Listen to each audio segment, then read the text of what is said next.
There was a small village named Mirdan. Life in Mirdan was simple, yet beautiful.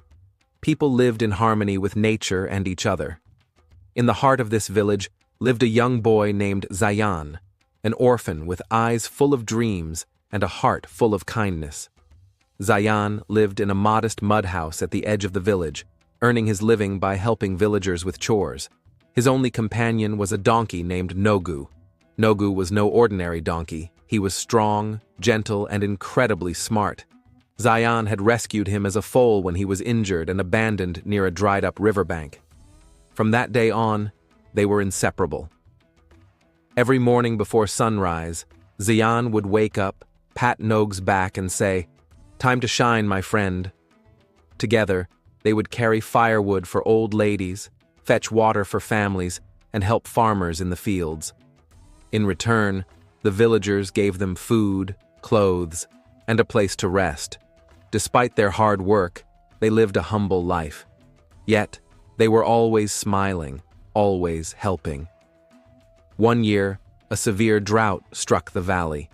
The riverbeds dried up, the crops failed, and the people began to suffer. Zayan, despite the hardship, worked even harder with Nogu. They dug water pits, fetched water from distant mountains, and shared their food with hungry children. The villagers began to notice Zayan and Nogu's selfless service.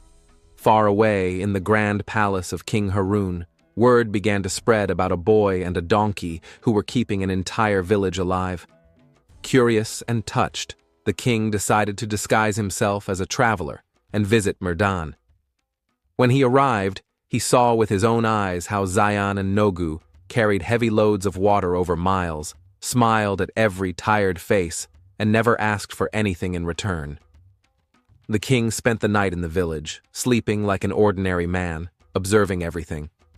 The next morning he approached Zayan. "Young boy," he said, "why do you work so hard for others?"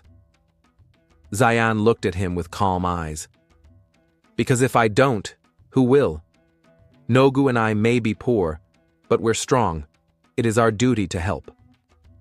The king was stunned by his humility. When he returned to the palace, he gathered his ministers and declared, "I have found the soul of this kingdom in a young boy and his donkey. From now on, Zayan and Nogu shall be honored as royal helpers." The royal messengers arrived in Mirdan with trumpets and banners. The villagers watched in awe as soldiers presented Zayan with royal robes and placed a golden bell on Nogu's neck. Zayan was invited to live in the palace, but he refused. "Thank you, Your Majesty," he said politely, "but my place is with my people."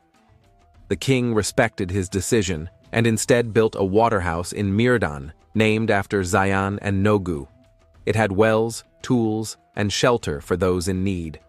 Years passed, and Mirdan became one of the most prosperous villages in the kingdom. Visitors came from faraway lands to see the village of the boy and the donkey. Zayan grew into a wise young man, and Nogu, though older and slower, never left his side. Together, they taught the children of the village the values of kindness, hard work, and loyalty.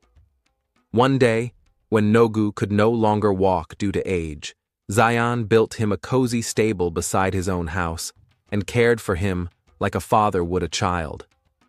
Nogu would sit and watch the sunset with Zayan every evening, their bond as strong as ever.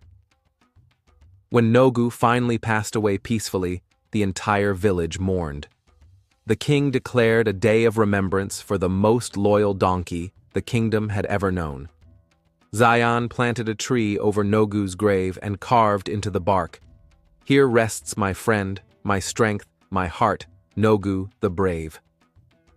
Zayan continued his service till his last breath, never seeking fame, never seeking riches.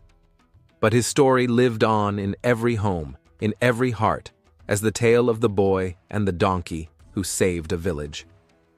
Moral of the story: true strength lies not in wealth or power, but in loyalty, hard work, and love.